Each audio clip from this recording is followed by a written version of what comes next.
Call this meeting of the Board of Supervisors together. First part of business is go into closed meeting. Is there a motion? So moved. Second. All those in favor? Aye. Aye. I'm going to read it. All right. Then you do. I got you. I'm just looking out for you. All those opposed? Be it resolved, the Montgomery County Board of Supervisors of Montgomery County, Virginia hereby enter into closed meeting for the purpose of discussing the following. Section 2.2-3711, discussion consideration for interviews of prospective candidates for employment, assignment, appointment, promotion, performance, demotion, salary, disciplinary, or resignation of specified officers, appointees, or employees of any public body. 1, Economic Development Authority. 2, Transportation Safety Commission. Wait. We already done. Oh, okay. Didn't know what we were doing there. Hereby, Board of Supervisors All right. in closed session.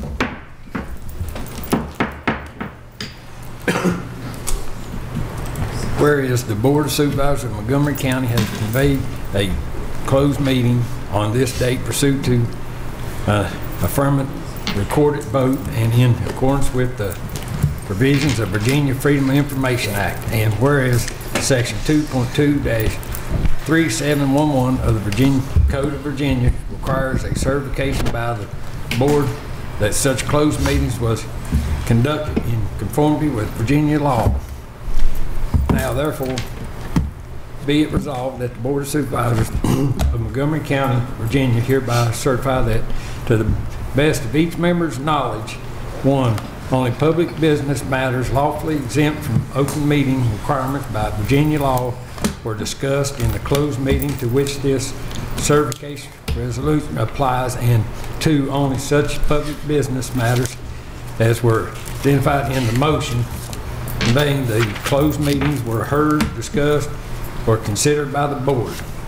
Is there a motion? So moved. Second. Madam Secretary, you call roll, please. Mr. Zakowski? Aye. Mr. Motts? Aye. Ms. Biggs? Aye. Mr. Shepherd? Aye. Mr. Tuck? Aye. Chair King? Aye. 6 ayes. Now, next on the agenda will be invocation and pledge of allegiance. I'll ask County Administrator to lead that, please. Let's stand, please.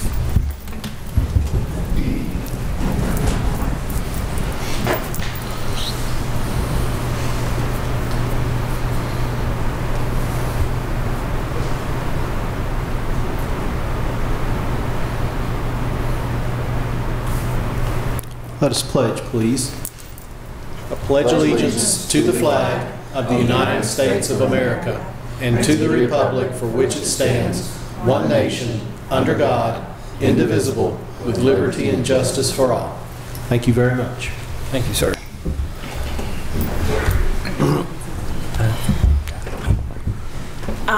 Several of you might have noticed that we have an empty seat over here where Supervisor Bone normally sits. She is out tonight with an injury, and so she could not be with us. She certainly will be listening to this meeting. I know we've got a lot of people here that probably want to make comments, so please do know that you will be heard, and keep her in your thoughts and prayers for healing. Thank you. Next will be presentation, recognition, and awards. Mr. Chair, first item and only item tonight under presentations, recognitions, and awards is David Clark from VDOT. So, David, welcome. Glad to have you with us this evening. You were back there in the back. Took a long road. Good evening. Thank you very much. A little bit to report on the maintenance end, and then I got some construction stuff to report as well. The maintenance activities, we've kind of had a mixed bag of weather the last month. Everything from warm enough weather to do some patching. We have done some asphalt patching. I can list the roads. We did some on George's Run. A lot of primary stuff where we're getting potholes, 461, 14, and Route 11, as well as Merrimack, McCoy, some on Fire Tower, and North Fork Road. We are going to start some major ditching and drainage work on North Fork Road. I know that had become a problem when we had a mix of the heavy rains and then the really, really cold weather where we had a lot of water in the roads and ice across the road. So we're going to do a major push, put a crew together and do nothing but a lot of ditching work and to maybe probably replace some pipe on North Fork Road. We have done some culvert replacements on Centennial. We have done some on Poplar Hollow. Still more work to do on Poplar Hollow. A lot of that stuff is still left over from some of the flooding we had. We put some roads back together down in Passable. We still had some pipe to replace. And then just trying to get as much, get stone on the road. We don't do a whole lot of putting stone on the road in the wintertime, what we call maintenance replacement stone. We'll put some down, but until we're out of the threat of having to use snowplows on the road, we don't put a lot of it down. We'll make a bigger effort on that in the springtime. As far as some of the construction projects, we've got the second half of City Church Road is about ready to go. We're going to advertise that in March, so that'll start up about 3 months after that. We'll put that out to ad for contractors to bid on.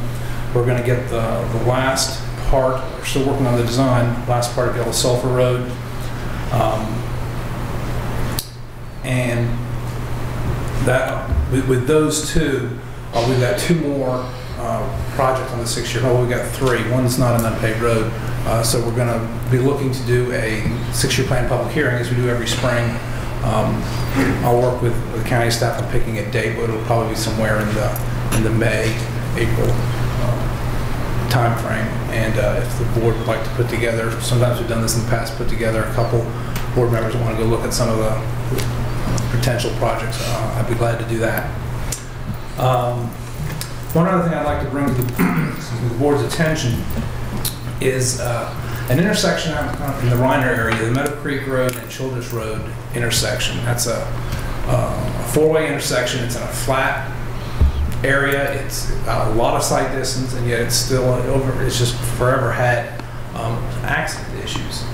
We've got the stop sign right now is on the Meadow Creek side, and it has been that way for quite a long time. Because I guess at one time the Childress Road traffic was the major leg and seems more the through road. Looking at traffic counts now, it's actually more traffic on the Meadow Creek side. I think a lot of people are using that to cut over to the exit 109 area. And we had applied for some safety money to do some improvements in the area, maybe do some lighting. That would help at nighttime. And as our traffic engineering people started looking at it, they are really recommending a 4-way stop at that section. There was a similar intersection in Franklin County where they did this, and they've had enough time to collect some data, and they've had a reduction in accidents at this intersection. So we're going to look at doing that. We're already stopping the larger volume leg. I know it's going to be a big change to stop, and I'm generally not in favor of changing a pattern that people drive by habit to do. So if we are going to do something like this, it'll be before we just throw up signs, we'll probably have message boards warning new traffic pattern ahead. We'll try to get press releases. We'll try to play it up really big. But after the study was done and that recommendation came, if there were to be an accident now, I think I'd be in a bad position having not done anything and chosen to just keep things the way they are just because that's the way they've always been. So I wanted to let the board know. We're going to talk to the sheriff's office and everyone well before that anything happens, but I wanted to let you know we just got these results back fairly recently, and they do these periodic reviews throughout the Salem district. It's our district traffic people that do it. And like I said, that one in Franklin County was very similar to this, which is why they recommended that. So if you want to comment now, you can comment now. You want to comment later, you can send me emails or whatever you all think. I know it's probably been proposed before at one time or another. Like I said, people tend to drive by habit. When you change something like that, no matter how much time you put out in front, it's going to catch people by surprise the first time. The only other maintenance thing I had was we did have a request, and it was Ms. Bone that was asking about that. And we're going to get to that probably this week. It's where the Mountain Valley Pipeline has crossed Mount Tabor Road, and they had to do some paving in there, and there's some low shoulders now that they've done the paving. We've got to get some shoulder stone out there. We've got a call, and Ms. Bone asked about that, and I wanted to say that we're going to get that. They haven't done it already.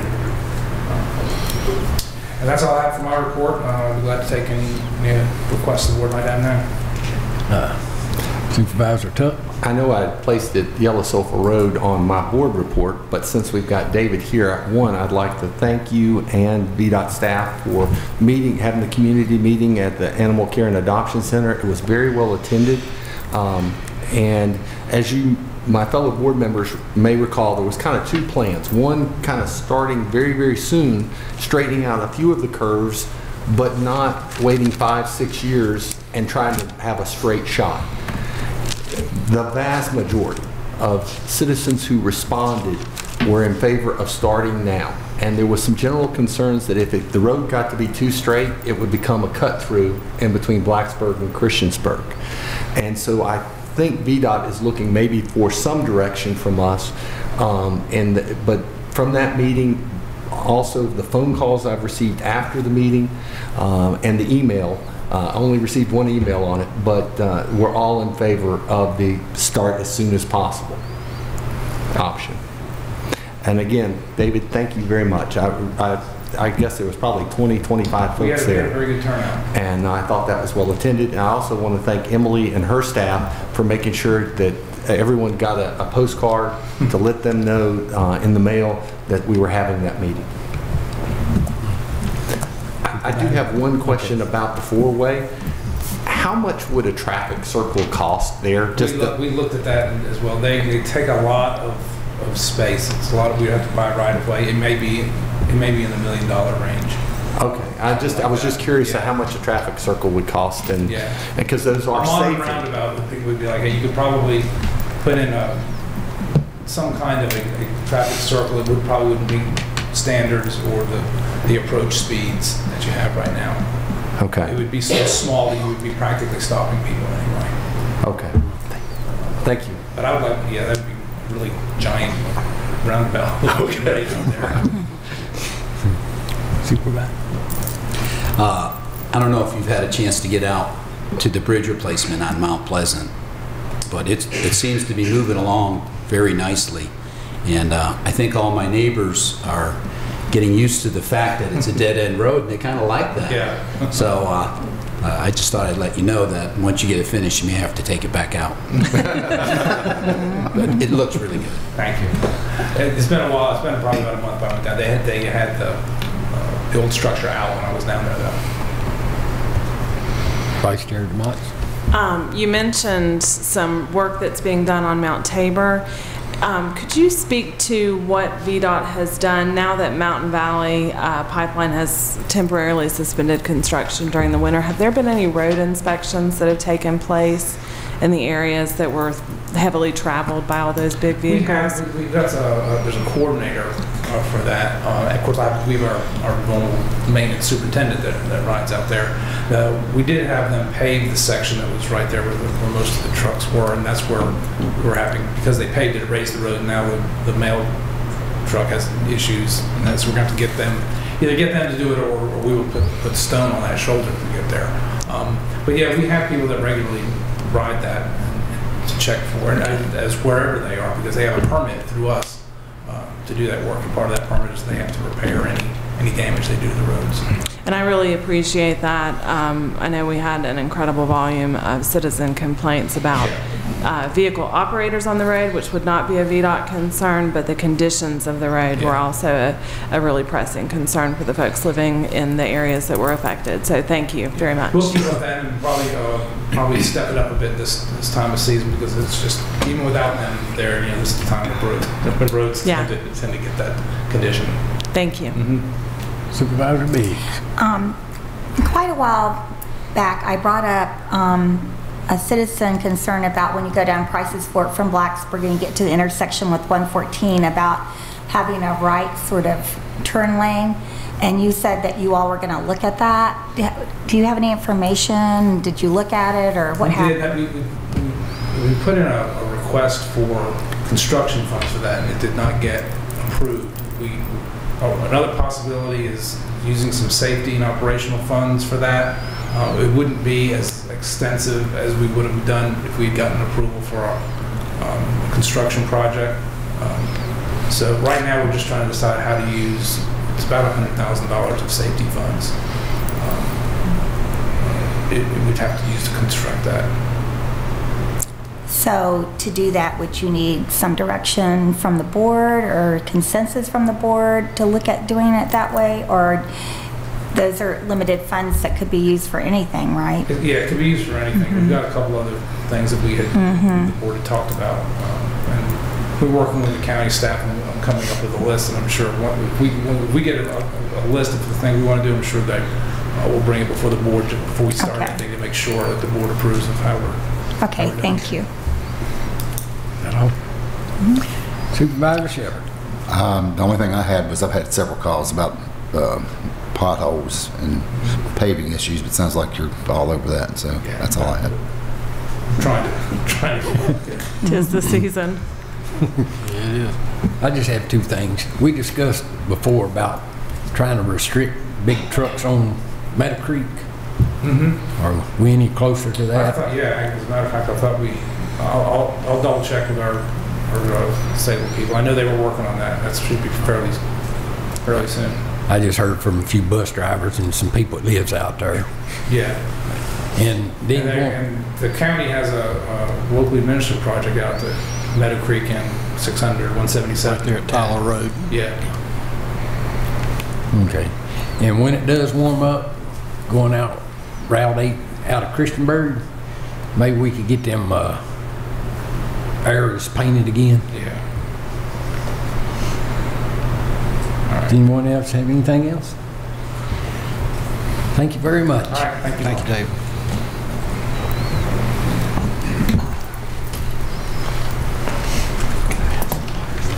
Yes, sir. Next item on our agenda tonight is a public hearing. This is related to a rezoning at 3966 Prices Fork Road. And Planning Director Gibson's going to lead us through that this evening. Good evening.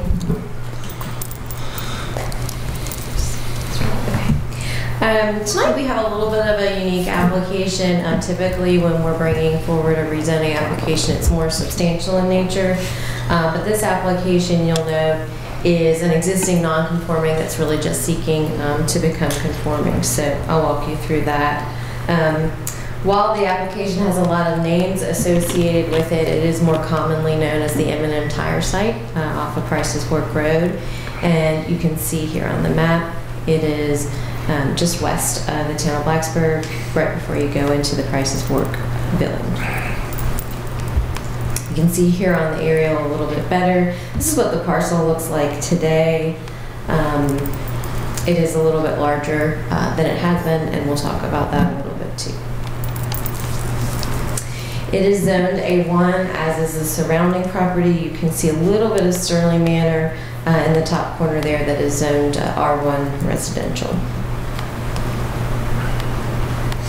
So the request is for community business from the A1 zoning, and it's to allow that existing business to remain in the use that we classify as automotive, light truck sales, service, rental, and repair without motor fuel sales, which is allowed in community business.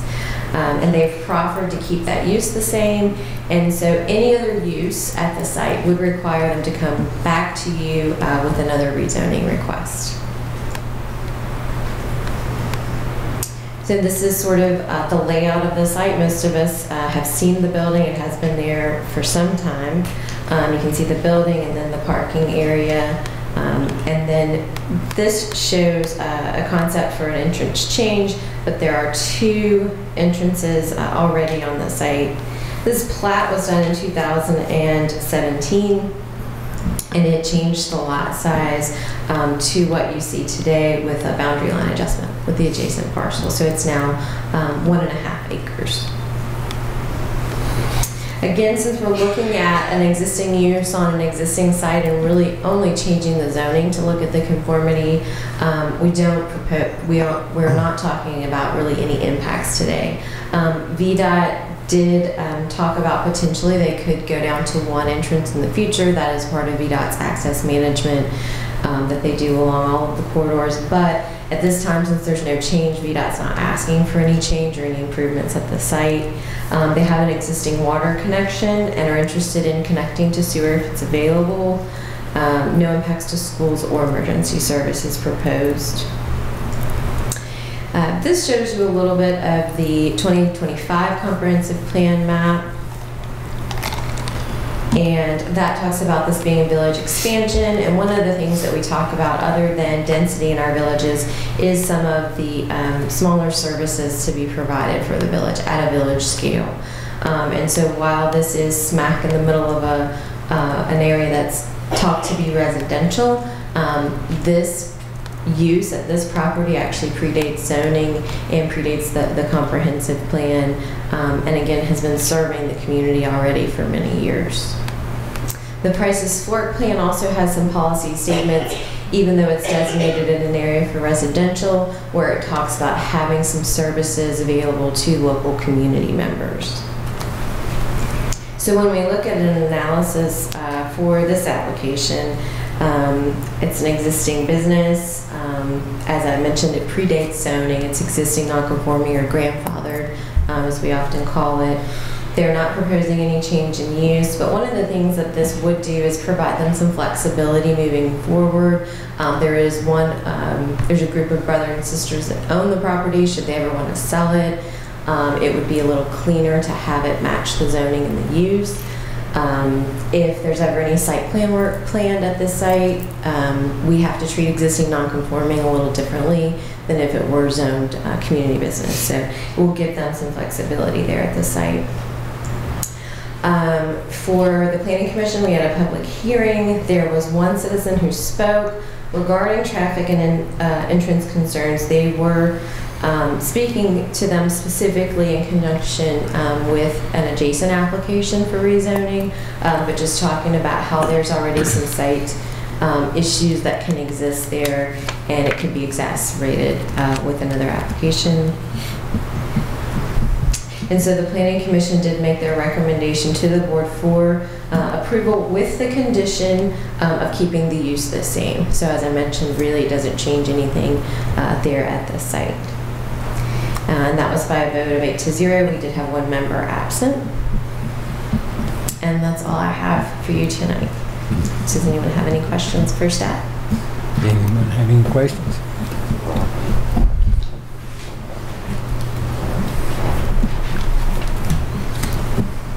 Have no one signed up to speak.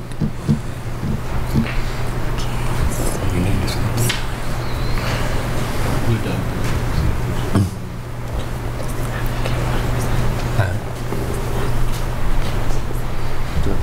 I will mention, in case there are any questions, both the owner and their agent are here. So if before or after you open the hearing, if you have any questions for them, they're also present. Thank you. At this time, we'll open the floor for public comment and address the board. If anybody's here, no one has signed up. But if you'd like to speak, you can come forward and state your name and address. You have 5 minutes.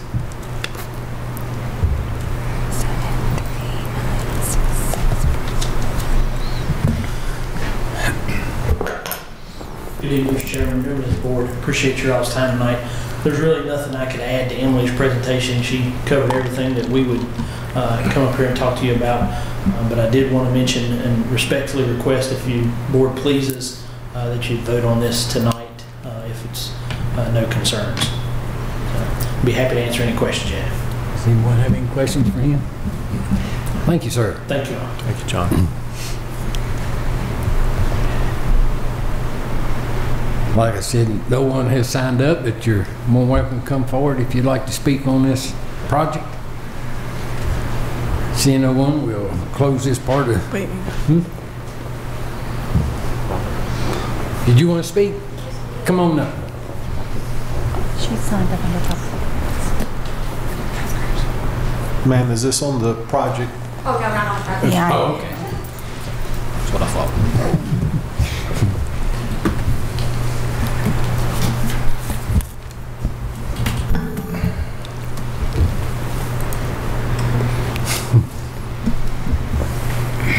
You done? Okay, so we'll close this part of the public address on this issue. Mr. Chair, I would like the opportunity to address the audience before we go into public address. Is that a motion? That's a motion, sir. Is there a second? Second. All those in favor? Aye. All those opposed? So be it. Thank you, sir. If you don't mind, I'm going to address from down there because there's a couple of videos I want to play. Yes, sir.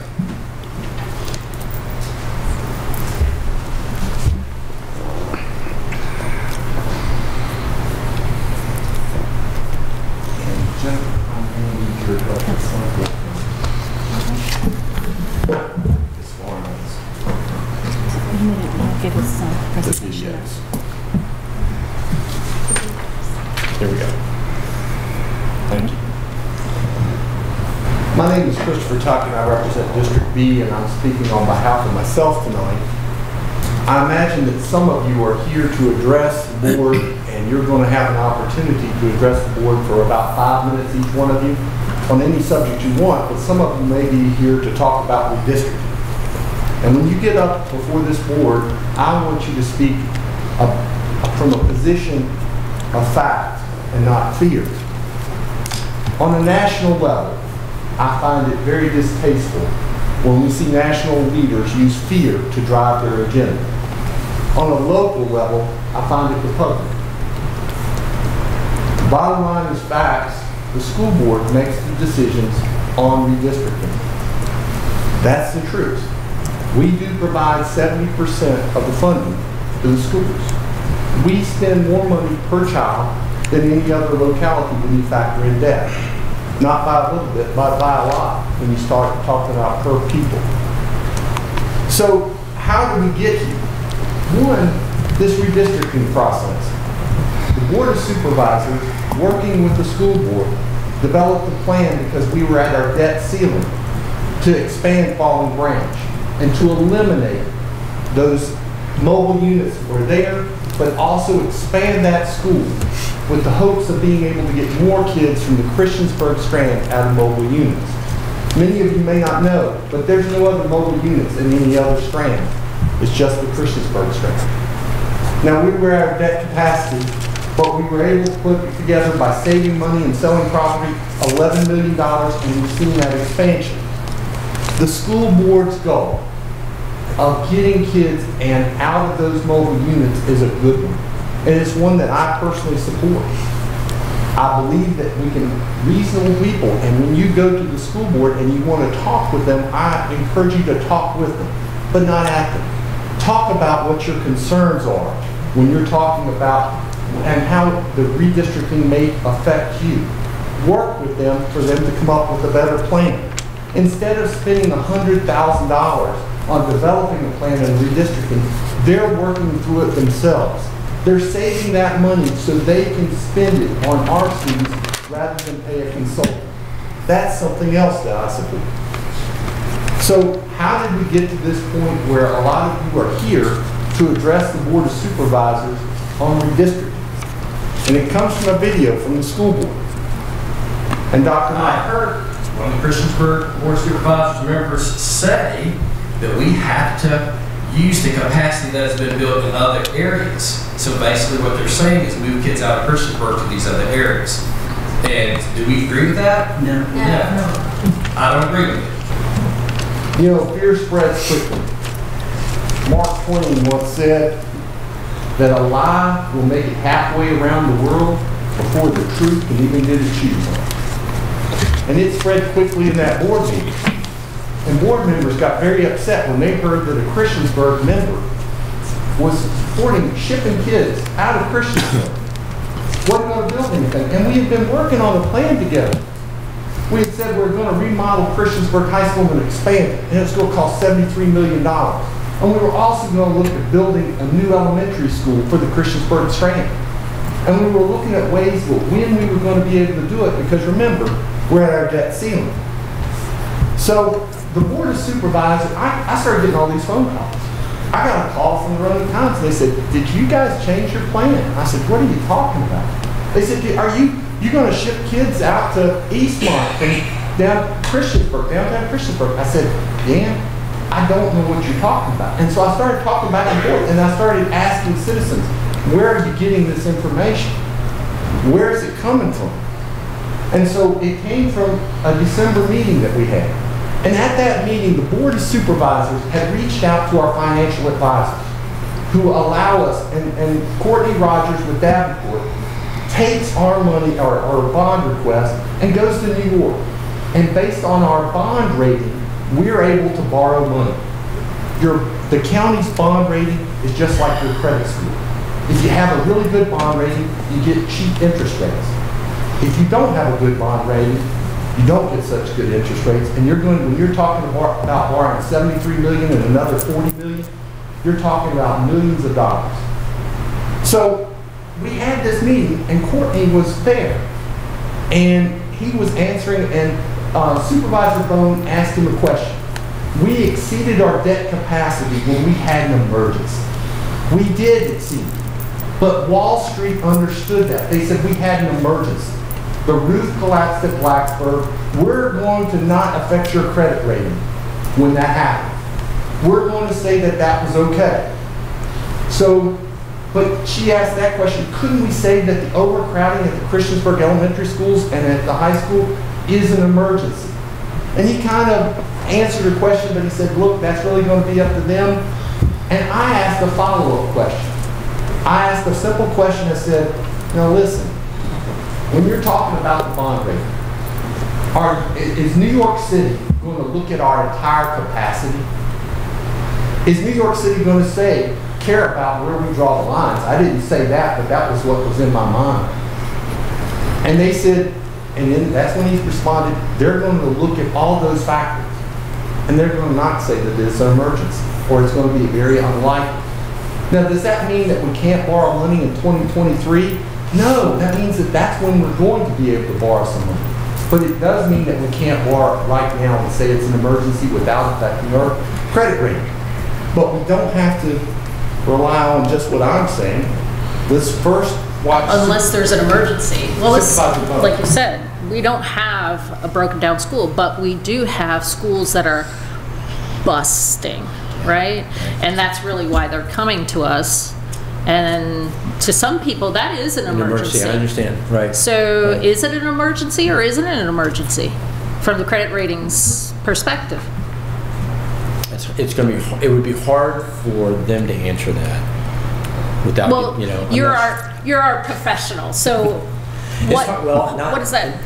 It'd be hard for me to answer that because I've not seen the schools. I don't know the numbers. You know what I mean? Well, let's say that we bring you to the 2 elementary schools and the Christiansburg High School among any of our other schools. We've got trailers.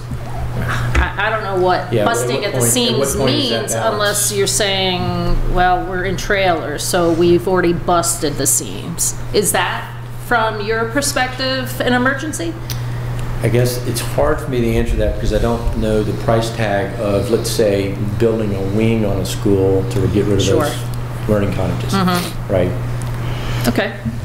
So after that, I was the board chair at the time, which means I have to go last. And so I asked a follow-up question. The following. I've got a few. At least some of the proposals for the schools was $110 million. Okay? So north of that. And let's say that we have 2 elementary schools in Montgomery County. We were talking about emergencies. Price's Fork is not at capacity. And we've got another school down in the other Eastmont that's not at capacity elementary school.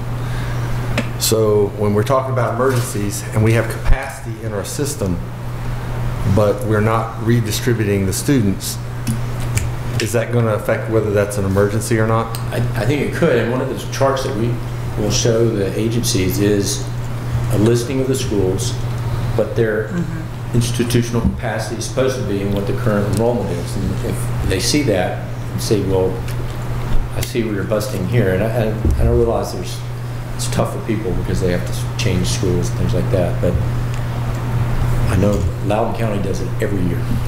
Redistricts every year? They have to, they're growing so fast. Okay, all right. That must be an interesting process. Now, you may not know me, but that's me being sarcastic when I said that must be a very interesting process of redistricting every year. But I never proposed doing anything along those lines and shipping kids out of downtown Christiansburg to either, and not any one of my fellow supervisors has ever pushed that agenda. Matter of fact, we've been working together. Now, I know many of you may be from Christiansburg, and you're saying, look, you represent Christiansburg. Let's forget about everybody else in the county. Let's get what we need now. Let's push it through. Let's go ahead and ruin our bond rating. Who cares about the rest of the county? Well, you know what? You listen to my fellow supervisors, and you may not know this, but we've been setting aside $1.5 million every single year for the last 6 years. And my fellow supervisors from the Blacksburg districts that are sitting behind me tonight have all voted to spend that money in Christiansburg. When we've sold the properties, the majority of the money has come from the Blacksburg properties, schools, and they recognize that we want to get those kids out of the mobile units, and they voted to spend that money as well. How would I look them in the face after they voted repeatedly to try to get the kids out of Christiansburg Strand to mortgage the future for Montgomery County for decades to come? That's not something I'm willing to do. But also, by paying those increased interests, we're going to make sure that somebody up in New York is going to make a lot more money. But we're not going to be able to spend that money on kids here in Montgomery County because we're going to be paying a higher interest rate. Now, what I hope to do, and I want to also, don't forget the kids down in Charlottesville who are in a school that's about 70 or 80 years old. They're going to need a new school in the future too, and we're going to need to be able to borrow money for that. You are now armed with facts. You have the facts. You know what each role is in government. Now, you can decide to spread those facts and say, I was at the meeting, this is the way it is. Or you can spread misinformation, and you know that it's going to spread super fast. Now, each one of you is going to have the opportunity to address this board.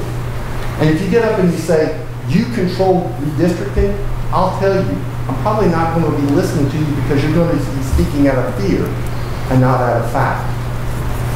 But if you get up and say, hey, look, I'm in favor of a tax increase, and if it means that increasing taxes 20%, maybe 30%, to be able to start construction in 2 or 3 years, that's your right to be able to address it. That's something that you have absolutely every right to say. So thank you very much for your time. I want to thank my fellow supervisors for giving me this opportunity.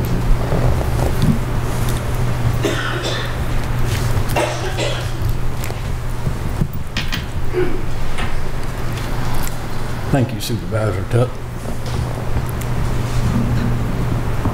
Supervisor asking, you got something you want to say? Yes, I do. I would like to say that I support building in the Christiansburg Strand. I believe everybody on this board has stated the same thing. There is no other consideration. It's the Christiansburg Strand that needs the most work, and we've all agreed to that. It's sad that that hasn't gotten out into the public. The public hasn't heard that. I guess we need to do better on communication. What it really boils down to is money. It's money. We got to be able to find funding in order to spend whatever 2 schools are going to cost us. I mean, the last number was 110 million, but it could go higher. Some of these schools probably need to be expanded beyond what was already recommended. So that's just going to send the price tag higher. So we got to be able to find that money. And as Supervisor Tuck said, getting it at a cheaper interest rate will save us millions. And not just for now, but for the future also. So that's all I got. Supervisor Shepherd. I agree with what the other 2 board members said. I'm all for building schools in Christiansburg. They are the ones need it most. I would never even think about going somewhere else just yet. And I don't want to see us get in debt, and for your kids that are going to school now have to live with that debt for the next 30, 40 years. Supervisor Biggs? I'm totally committed to the Christiansburg Strand, as many of you know. And a couple years ago, actually made a proposal to actually maybe put a couple cents more into the Christiansburg Strand in regards to a tax increase. That didn't go anywhere. But what I would like to say is this. I've been on the board a long time, and the relationship that the Board of Supervisors has with the school board is one that really needs to constantly be strengthened and worked with between the members of the school board and the Board of Supervisors and the county administrator and the school superintendent. And I think the sad thing about what happened is we were working together, and the superintendent and the county administrator had been looking at some things, and I think maybe just the frustration of not being able to get where you want to go as fast as you want to get there. And that's a frustration we've all experienced in local government. And I would like to add that this is not just a problem that's going to be solved when we solve everything in Christiansburg. This is an ongoing problem because our county is growing, and it's growing at a rapid rate, and with Virginia Tech bringing in faculty and students, it's going to continue to grow. And so there are going to be further needs. Specifically, Shawsville was mentioned, but there are going to be growth in all the other schools also. So this is a continuing thing that we need to address as a county, and we need to really somehow strengthen the way we work with the school board, the way we plan for capital projects. And you can plan all you want, but the thing that's always missing that was referred to here is once you get the plan, how are you going to pay for it? And we're very limited in the ways that we can raise revenue. And that goes back to the real estate property tax. So as you can see, things move slowly, but we're totally, everyone on this board, I believe, is totally committed to the Christiansburg Strand. Totally. So if that helps any, I don't know. But that's sort of the way it goes.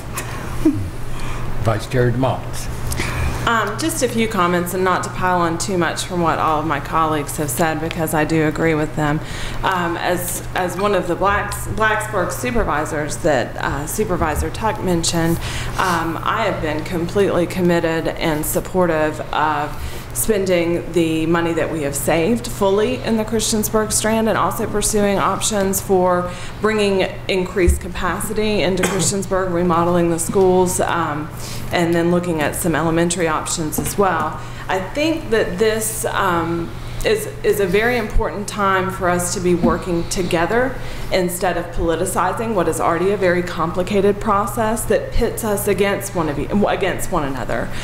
It's not healthy for the school board and the Board of Supervisors to disagree. I really think that we should focus a lot of our energy on where we do agree. We agree way more often than we disagree.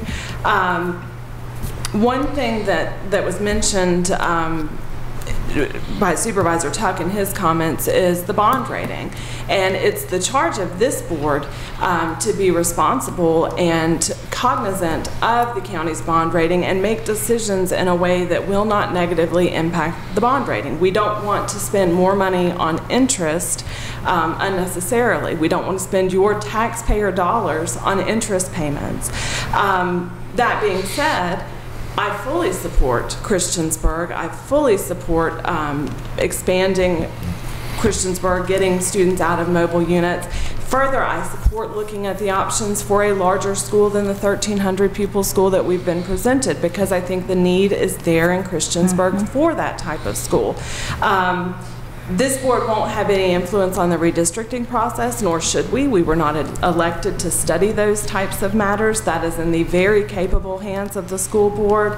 But I will say that twice, I think twice that I can remember, I have voted in favor of a tax increase specifically for capital needs in Christiansburg, and would continue to do so because I think it's very important. I know that our financial guy may have not considered the overcapacity issues an emergency. I personally consider them an emergency. So on my side, I will continue to make every effort to work with the school board to bring new schools to Christiansburg as soon as possible. Thank you. I just have a few statements to make. The board asked the county administrator staff and the school administration to get together and figure out how we can fix this problem. But needless to say, when I seen Tuesday night meeting and we have not had no feedback from this meeting, I was shocked. This board was sitting back waiting to see what that committee come down with. As each supervisor said, we're committed to Christiansburg Strand. We help Blacksburg, we help Roanoke, we help Charlesville. We're committed. We know Christiansburg needs something. Never once did I say anything about redistricting. We had a liaison meeting with the school board, me and Supervisor Biggs and the chairwoman of the school board, Dr. Myers was there.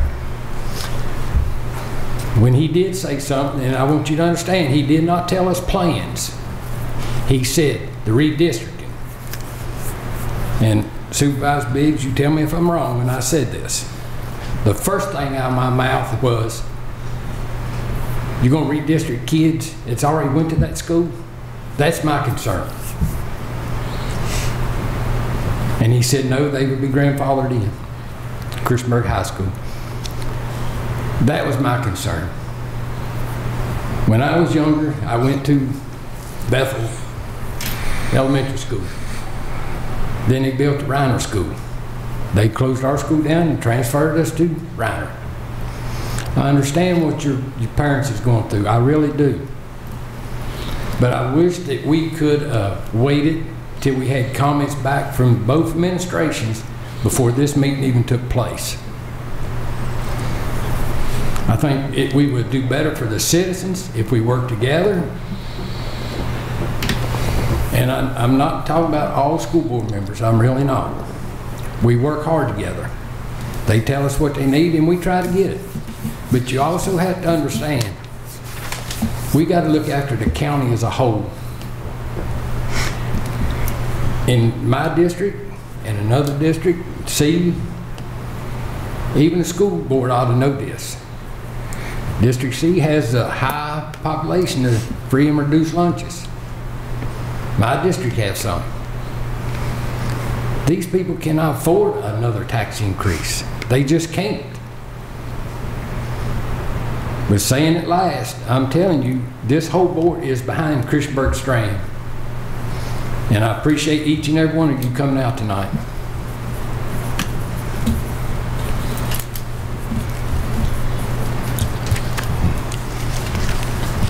With that said, we'll start the public address.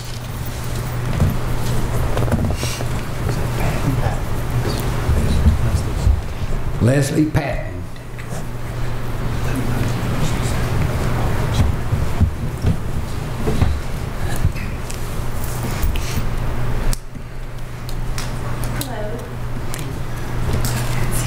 Hard to follow that up. I appreciate the comments because we are concerned parents. Your name and address, please. Absolutely. My name is Leslie Patton and I live at 1381 Dow Street in Christiansburg. I'm here today to show support for the town of Christiansburg and acknowledge the desperate need that we have for better and bigger facilities to educate our children. My daughter is in first grade at Christiansburg Primary and I have a 2-year-old that is anxiously awaiting his turn. So we are new to the scene schools and have only just realized the state of the schools in Christiansburg when we received a letter from the Board of Education saying that my child and children in our neighborhood were being strongly considered for redistricting to Falling Branch Elementary for the upcoming school year. So myself and my fellow community members have had to quickly educate ourselves on the options being presented to address the overcrowding in the Christiansburg schools. And while I'm still holding out hope that Phase 1 will have a different outcome, I'm here today because of the potential impact that Phase 2 will have on the entire community. Christiansburg needs better facilities for our students, and this cannot be news to any of you, as you just said. I am certain that the community does not realize how bad the state of our current school situation is, or there would be absolutely more vocal support to change this for the children of Christiansburg. I had no clue that there was even a possibility that my children would not attend Christiansburg Middle or Christiansburg High School because those schools are out of room. That the classrooms are not in line with current recommendations regarding square footage. That high school teachers are wheeling around carts from room to room and can't have a space of their own to create optimal learning environments for these kids. It's unfortunate because I look around town and I see tons of growth in Christiansburg, as you all know. Our schools should be in line with the schools of the communities around us. Young families are moving to Christiansburg. Blacksburg is a wonderful community that brings a lot of opportunity to Montgomery County, but they are quickly becoming crowded, and new student housing is popping up everywhere. And young families are looking at the opportunities available to raise their children in the Christiansburg area. We need schools to be expanded to accommodate the growth. I support a tax increase to make this happen. If we do not have the funds to support the needs of our community, then changes have to be made. It's the responsible thing to do. I am also asking that you support the school board budget and support the recommended option for no further redistricting in phase 2. It is Christiansburg's turn, and we need better facilities for our students, just as we have done for the other areas in our county. Thank you.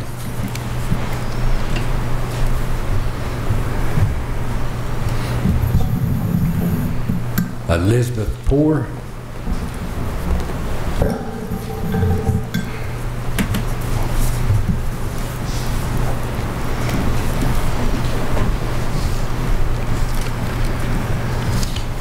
Good evening, and thank you all for your comments and your side of the story. As we all know, there are two sides to every story. My name is Elizabeth Poor. I'm at 250 Chelsea Loop in Christiansburg. And again, I won't address necessarily redistricting, but our need for schools. So for me, this started as I received a letter indicating that my daughter would also be elected to transfer to Falling Branch Elementary. I had reservations regarding this, and therefore I addressed the school board at their meeting this past week. It was at that night that I learned the larger issue of capacity and that many of the other community members did not know about. I do understand that you do not control redistricting. However, you do control the money that provides these buildings, renovations, and remodels. It is absolutely unacceptable that any child that lives in Christiansburg should be forced to attend a school outside of Christiansburg. This is not something that would be expected of any of our other towns. Taxes were raised 12 cents to get Blacksburg their schools while not postponing the already planned schools for Auburn. I understand that was an emergency situation, as we were discussed in the videos, but this is also an emergency. This is not about the past, but our future. Christiansburg does not just deserve new schools, we desperately need them. We are not asking for shiny new schools so that we can be equal. Our town is the economic driving force of this community. Our growth surpasses all other towns, and we continue as houses are being stuffed into every nook and cranny. We must give back to the town what it has given to us. 2 years ago, a 2-cent tax increase was proposed and denied. In the words of Annette Perkins, how is that irresponsible? Mr. King, you specifically stated that your constituents could not afford that kind of increase. I am one of your constituents. You've never asked me. I would also have no idea who you are or what you represent if I didn't see you in the videos last week. And part of that's my fault for not being more knowledgeable about our local politics. Mr. Tuck, you've told people during your early campaign days that you were anti-tax, and they've replied to you that they are in support of tax increases for the sake of our schools. Many families are saying they're okay with tax increases for the benefit of our schools, and I'm one of those families. The average cost of a home in Christiansburg, according to the U.S. Census, is $182,000. At the proposed 2-cent increase 2 years ago, that equates to $36.46 a year, or $3.04 a month. That is less than a pack of cigarettes, less than a can of Skoal. It's less than a Starbucks coffee or a case of soda each month. So are we really asking for too much? If you care about our children and the future they deserve, you will not allow them to be split among the other towns, and you will find a way to work with the school board and provide Christiansburg with the space needed, whether that's through renovations, additions, or remodels. Thank you. Thank you.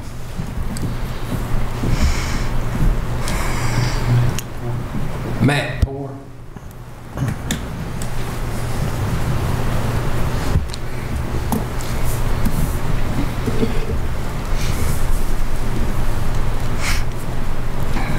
Evening.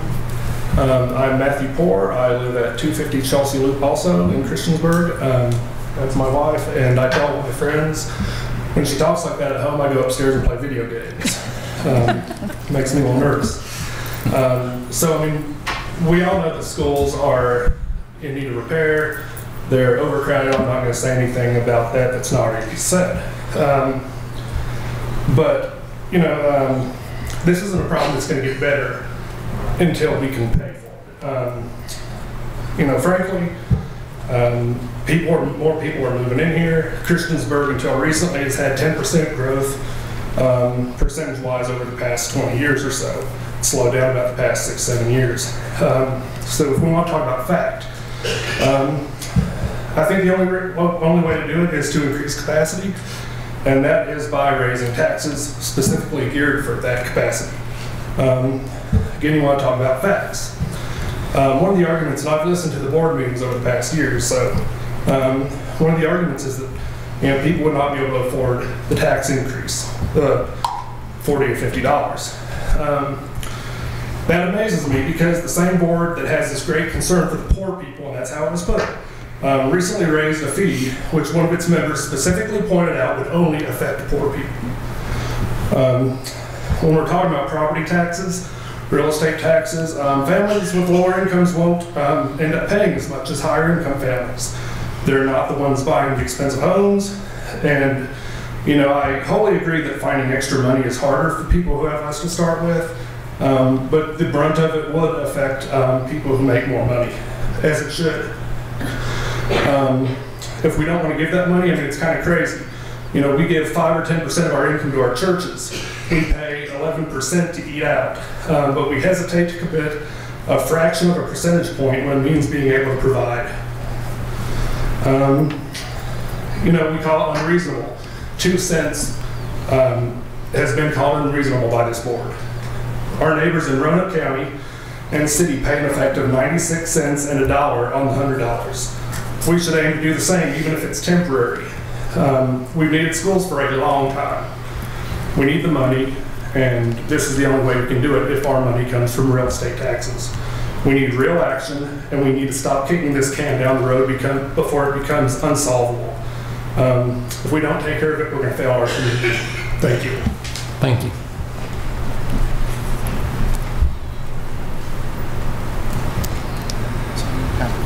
Sonny Patton.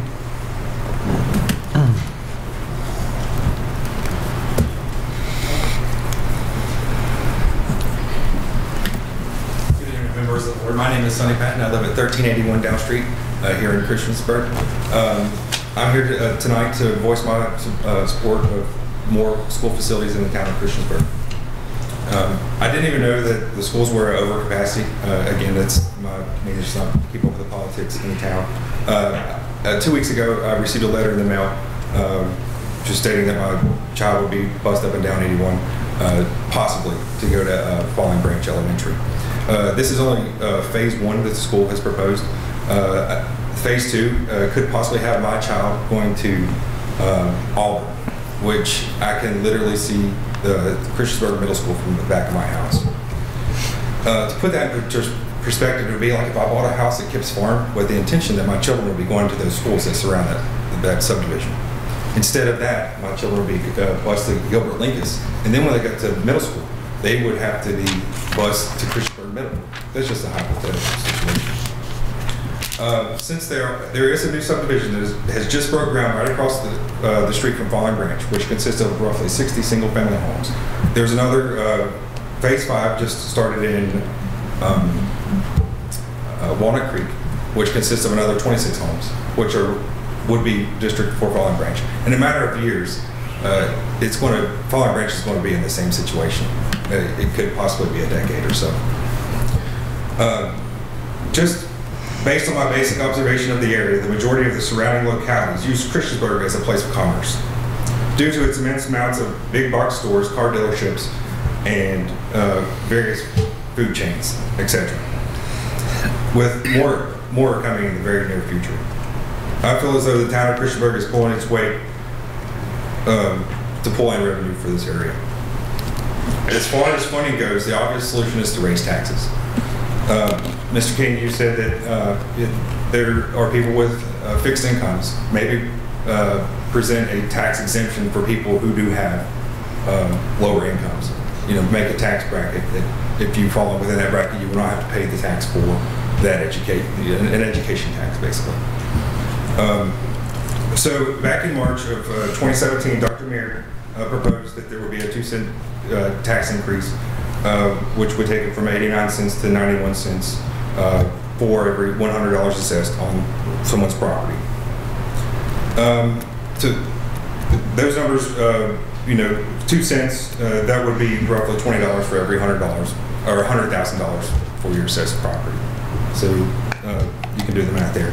Upon completion of the payment of the schools, I would suggest that maybe lower the taxes back to where they currently are.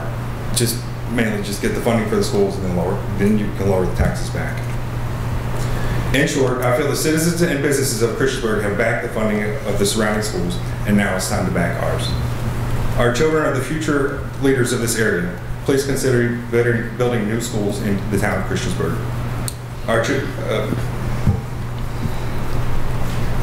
Sorry, hold on,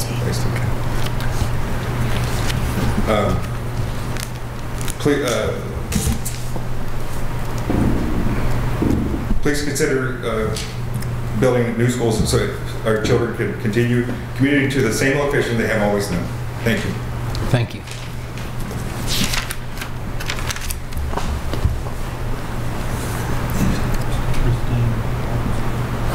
Christine Waltz, I think.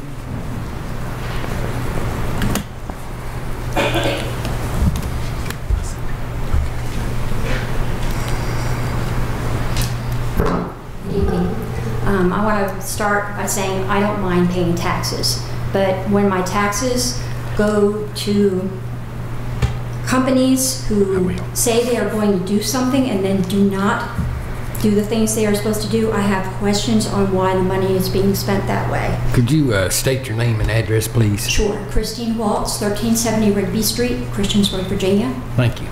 The county pays $600,000 to Wampler and Eanes to assess properties. According to the Roanoke Times article, the field inspectors were supposed to go from door to door, visiting properties, to actually assess the values. In the case of my neighborhood, I have reason to believe they did not. And the reason I believe this is our neighborhood has a property that was a meth lab. The property has a giant red sign on the door, and it's been there since March 9, 2016, that says the property is uninhabitable. The property value for that property went up $10,900. It went from $112,400 to $123,300. Now, either the person who did this door-to-door assessment either did not go door-to-door and missed the giant red sign, in which case he should be fired, or putting in a meth lab is the equivalent of remodeling a basement. Again, I know Mr. Tuck already knows about this because my husband spoke with him, and I realize only 1% of the people complain, but to me it is absolutely unacceptable because, as you pointed out, there are people in the district that may not be able to afford to spend the money to go to the Board of Equalization and go to do the process you have. My husband is fortunate. We make pretty decent money. And as I said, I don't mind spending it, but I want it spent wisely. Thank you. Thank you.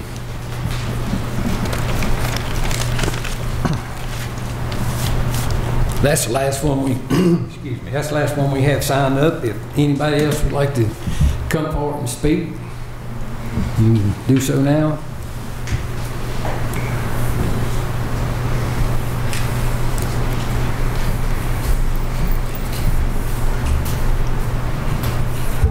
Chris Waltz, 1370 Rigby Street. As far as paying taxes, I don't mind. I make good money, and I believe that our children in this country need to be educated if they're going to compete in this world. But again, I question this board's decisions in funding. I believe it was it 1.2 or $2.1 million to AstroTurf, the Christiansburg High School football field, when you don't even have enough room for the kids. It makes no sense. If you're worried about funding it, how about not waste money? You know, these aren't NFL players at Christiansburg High School. They're high school kids. Everybody that played football when I grew up played on grass. That's all. Thank you. Thank you.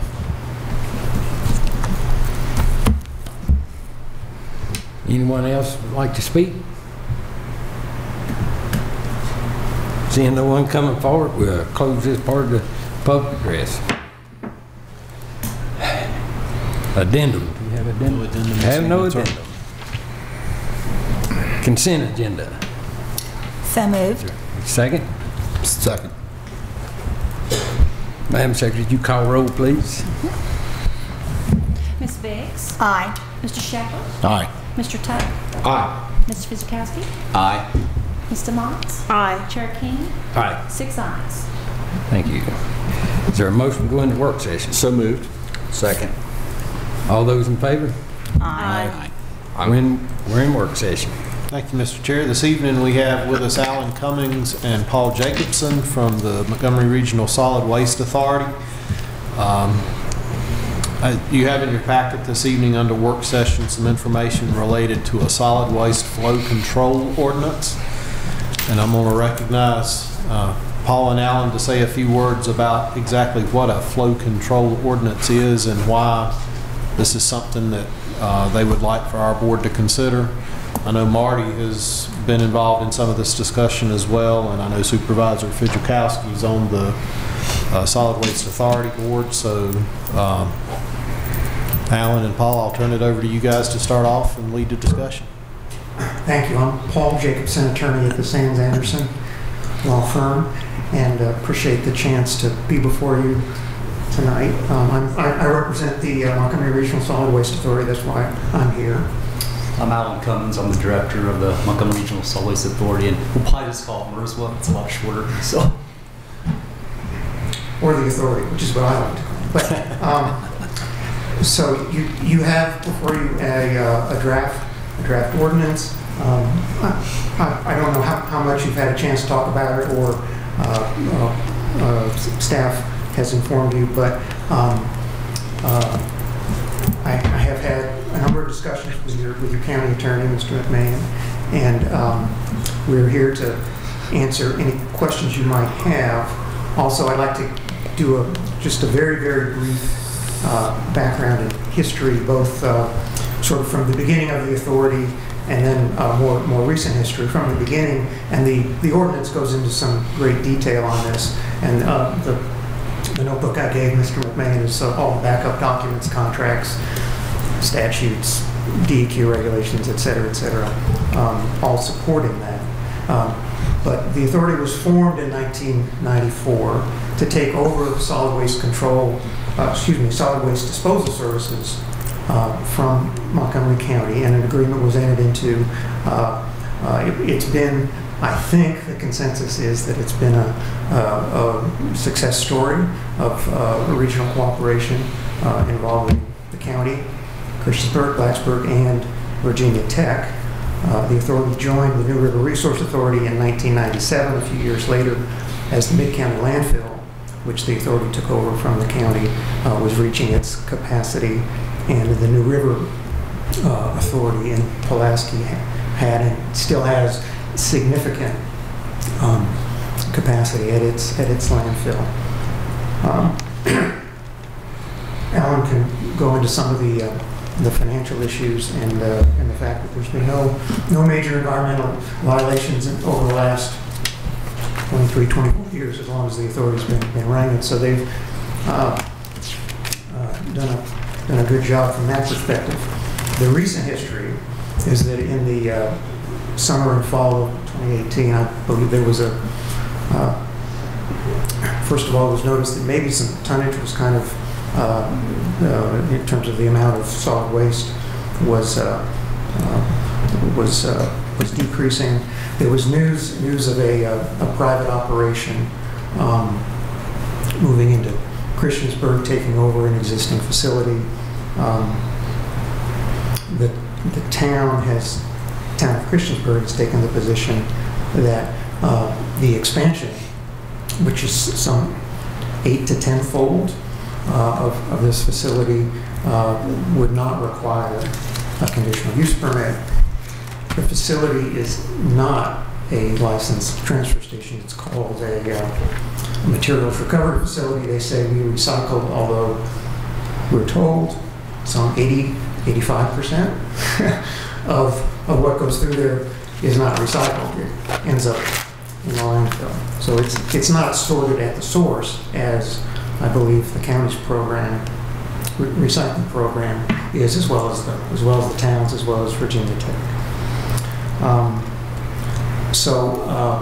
There was some dialogue between the authority representatives and town representatives in terms of that. I believe that the town is still processing that, but the authority board wanted to explore this quote flow control ordinance, and as you probably know, flow control means that it's simply a requirement for the municipal solid waste in a locality to be delivered to a specific place. This was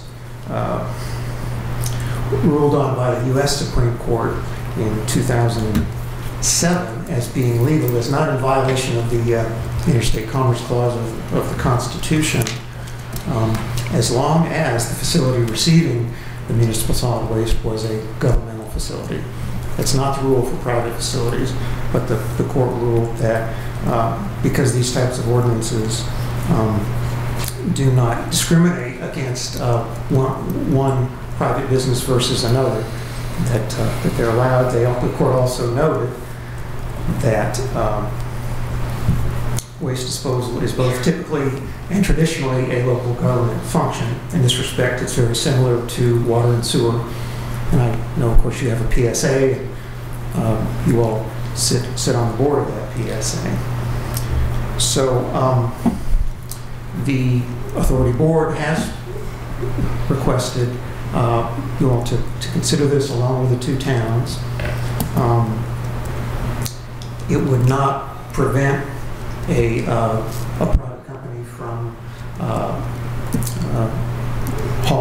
picking up and hauling waste. It would just indicate that it needed to be disposed of at the authority facility in Montgomery County, which is the closest facility to do so. It's the only licensed, permitted transfer station in Montgomery County. The ordinance goes into some detail in terms of all that background, sets forth history and findings that are required by state law. It provides for a collection and disposal permit to be issued, and that permit could be revoked if there was a violation of the ordinance found. And again, the prime motivating factor was to protect the investment that's been made over the last 24 years by all the participating jurisdictions, due to the fact that solid waste operations are they take advantage of economies of scale.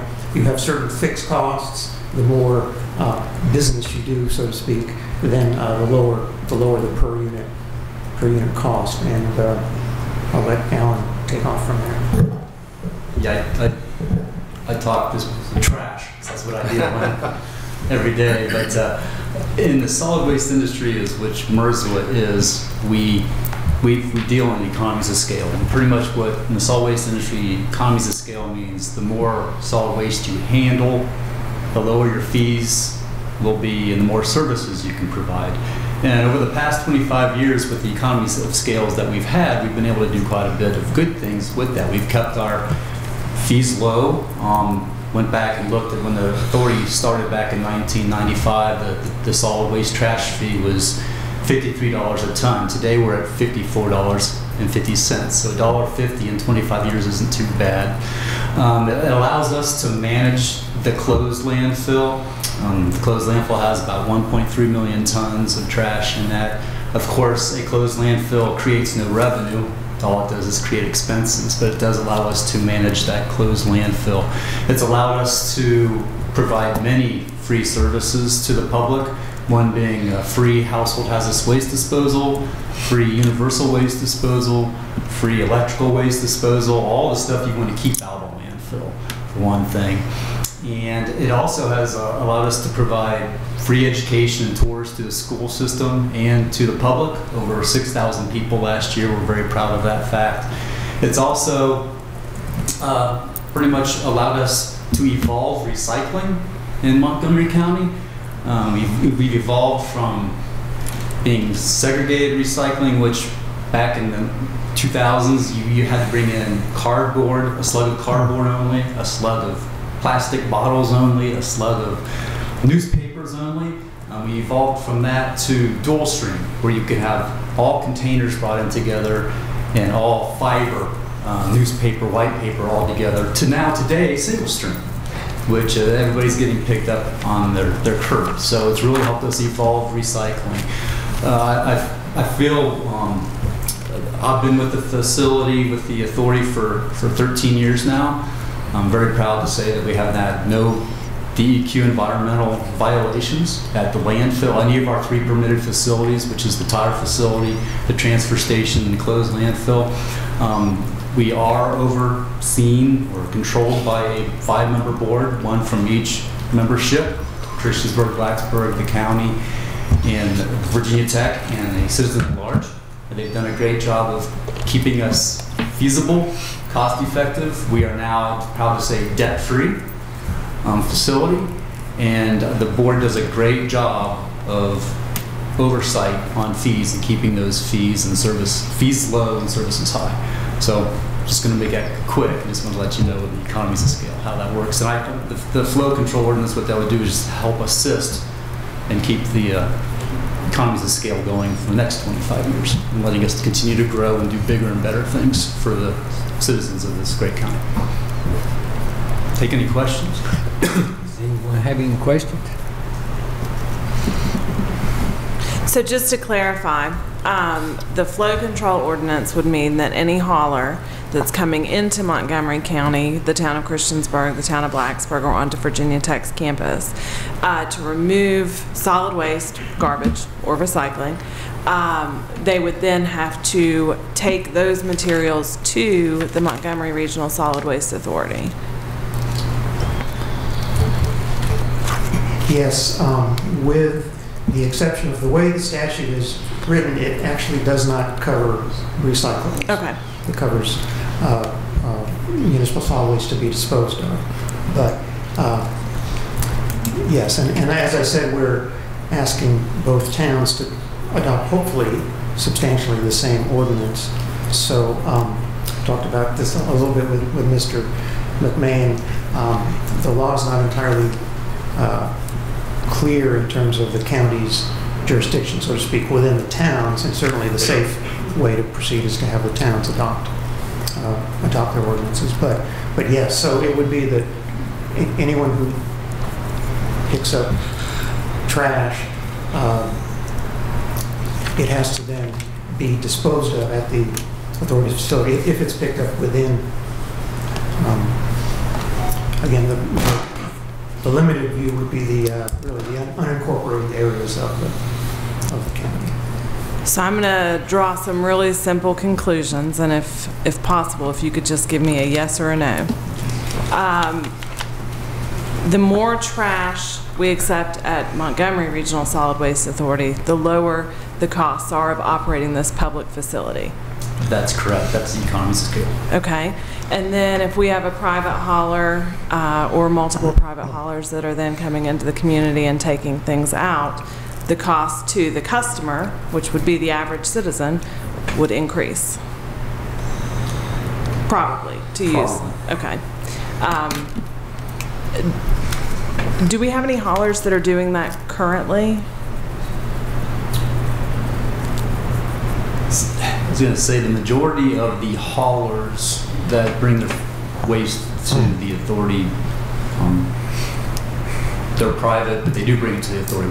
We have the one facility that is considered a dirty MRF. They take the material into their facility. I'm not sure, I've never researched on it. They recycle so much of it, the rest gets put in transportation trailers and sent to their landfill in Lunenburg, Virginia. So that waste, it's impacted us so far this fiscal year about 1,200 tons, and that's could increase tremendously down the road. So I'm drawing a conclusion and kind of looking at my colleagues here too, that it is better for the pocketbook, I guess, of Montgomery County citizens to control the flow and direct it all into the public entity as much as possible to keep costs down for everybody that's using trash services. Okay. Okay. Thank you very much. Supervisor Tuck. I got a call in regards to, is this going to affect, I tear down a house and I bust up the foundation. Am I going to have to bring, and I think I know the answer to this, am I going to have to bring the concrete that I busted up instead of going to a clean fill site, am I going to now have to take it to the Montgomery County landfill? Construction debris is not part of it. All right, and when I say construction debris or what's been classified as clean fill, whether it be concrete or those type of things, and it was my interpretation of this that it would not, but I want to make sure that I'm thinking correctly. And I'm seeing Marty shaking his head yes, and so. That's correct. Right, correct. And again, that's the state statute, which doesn't cover, quote, disposal of construction debris to be disposed of in a licensed sanitary landfill. So if it's construction debris, it's not covered by this ordinance. Okay, and that was my one phone call from a constituent who saw that and was concerned. Thank you.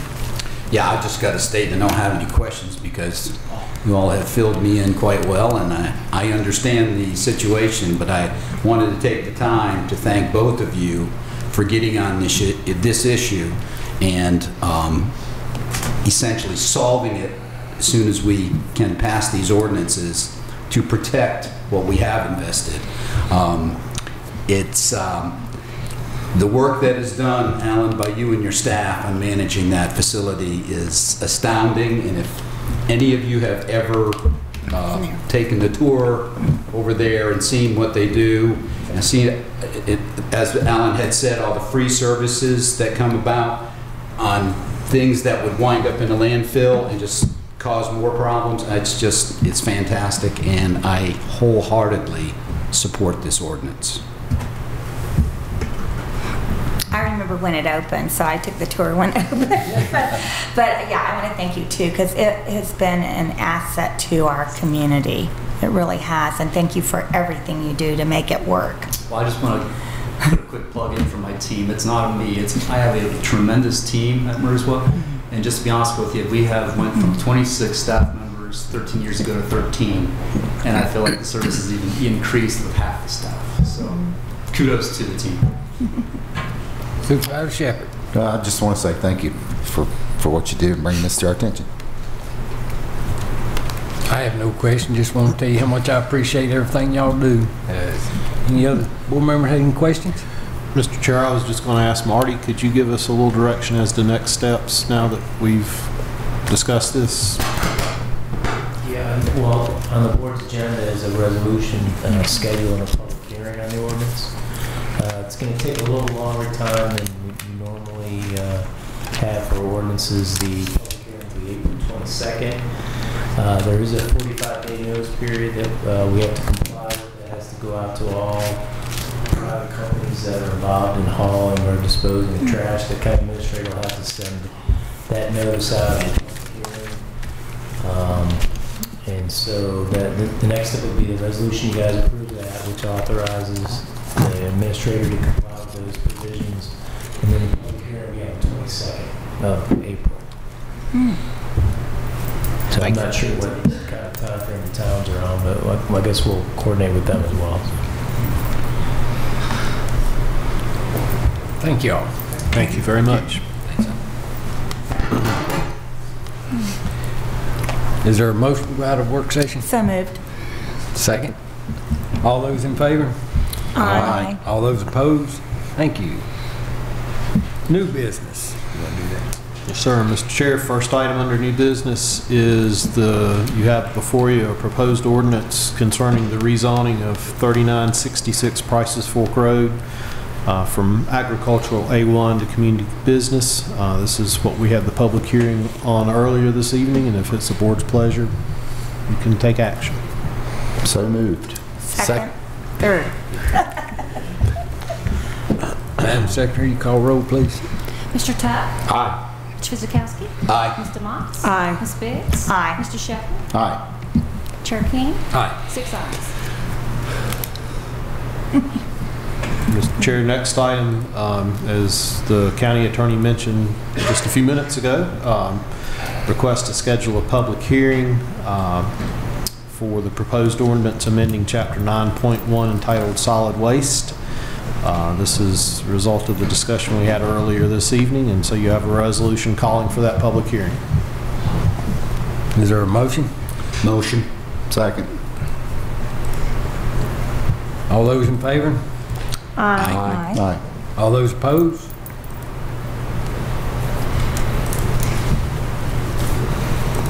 Very good. Mr. Chair, last item under new business this evening is a proclamation. This is something we do each year, proclaim the month of March as Multiple Sclerosis Education Action and Awareness Month. Is there a motion? So moved. Second. All those in favor? Aye. Aye. All those opposed? Thank y'all. County Attorney's report. I got no report, Mr. Chair. Aw. Ain't that something? Shocking. County Administrator's report. Just two items this evening. One, I see Helen St. Clair sitting back there. Helen, congratulations on being the new treasurer. Glad to have you with us. Helen came to our leadership team meeting last week and look forward to working with Helen and Helen Royal as well downstairs on the efforts that they make on behalf of our citizens. The only other thing I was going to mention is I appreciate those of you that were able to go to VACO Legislative Day week before last. That was week before last, right? I think we had good meetings. I came back with a cold. That was all. I saw Delegate Rush Friday night when I was out to eat, and I told him that's the only thing I've ever come back with from Richmond. Yeah, definitely no money. But he said he'd already had his cold for the winter. But it was a good visit. As I've mentioned to several of you, as much as anything, I think it's just important to be able to go up there and have FaceTime with our elected officials just to let them know the issues and concerns in Montgomery County. I do think it makes a difference. Sometimes it takes a while to make that difference, but I do think they appreciate hearing from us. And that's all I have. And we need money. And we need money. Yes. Supervisor Fizikowski. I did go on the trip to Richmond, and I will say it was very interesting. I learned a lot about our system, and I would highly recommend anybody able to go to do it. I'm not so sure exactly if millions of dollars will be flowing our way because of our visit, but they definitely understand where we're coming from, so I think that's a benefit. Thank you. Supervisor Biggs. I also went to Lobby Day, and yes, we did not come back with any money, but you know it's not over, guys. We get those capital connections. We need to keep plugging away, you know. And then I stayed with Supervisor DeMotts because she is now a graduate of the Virginia Association of Counties. They have a session for chairs and vice chairs, so I got to stay, so congratulations. And I was there to partly teach a class on citizen engagement. And I found that the whole experience was really good. They did a good job with that. VACO did a good job. I also want to thank you all that joined VACO committees. I think it's good for Montgomery County to have representation. And Jen, I'm so glad you're on the communication committee. And I wanted to point out that Jen had done some handouts that I gave out for the citizen engagement, and they were requested by VACO.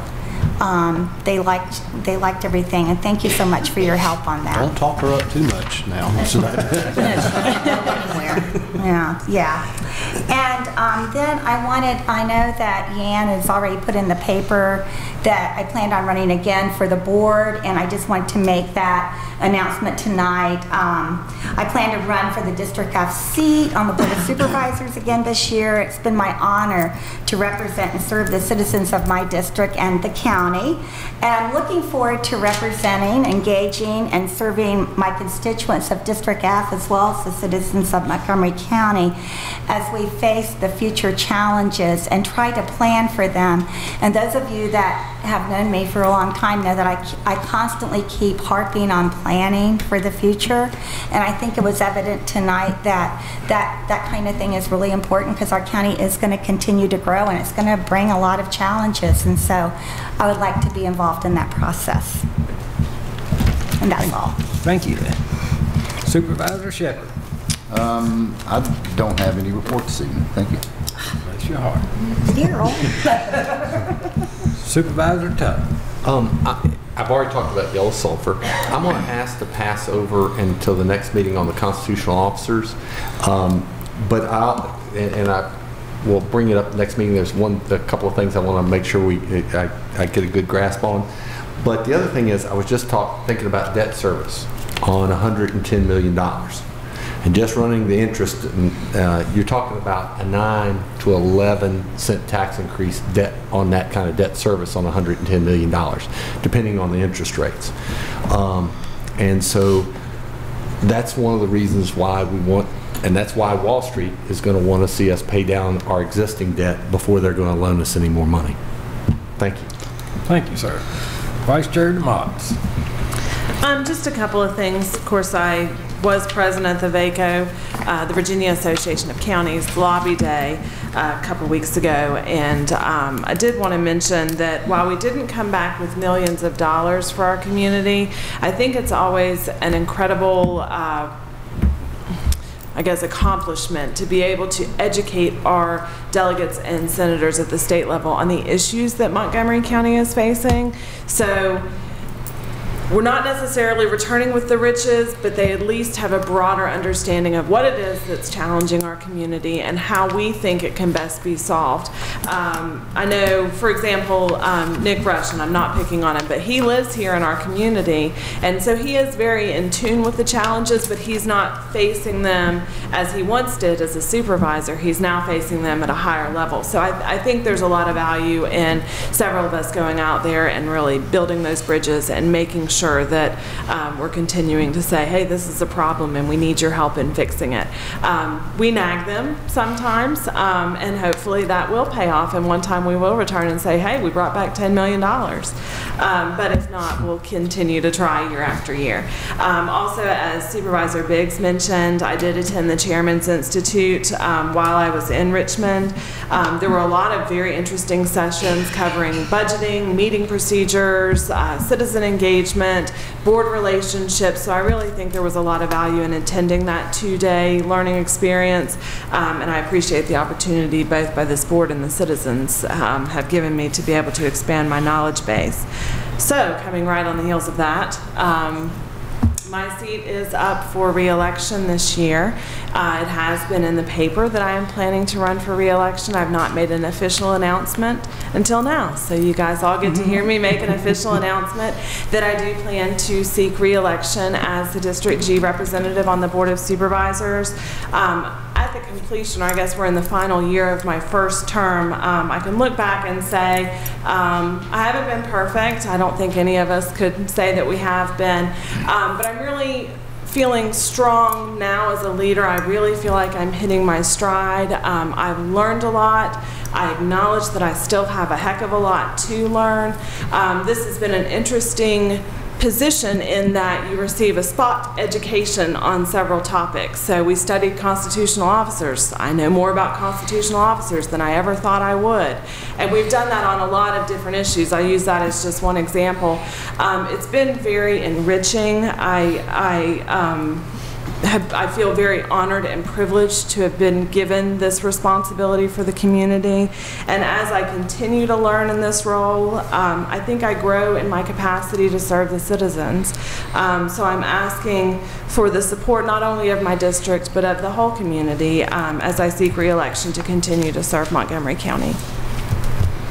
Thank you. You're welcome. I just have one thing. I'm going to ask my fellow board members to do one thing.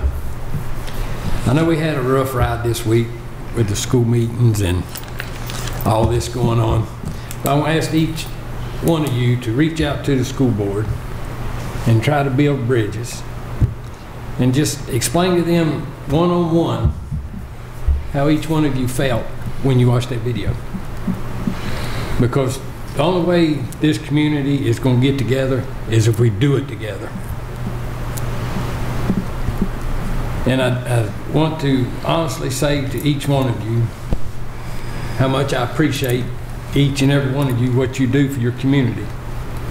We don't see eye to eye on everything. We're not going to. But I do want each and every one of you to realize how much I appreciate your hard work. Thank you. Mr. Chair, may I say something? Yes, ma'am. I think that I would like to say how much I've appreciated that the work that you've done since you became chair. You've had some issues and you've tried to bring everyone together, so we appreciate you too. Thank you, ma'am. With that being said, is anything else? Meeting adjourned. Thank you all for coming.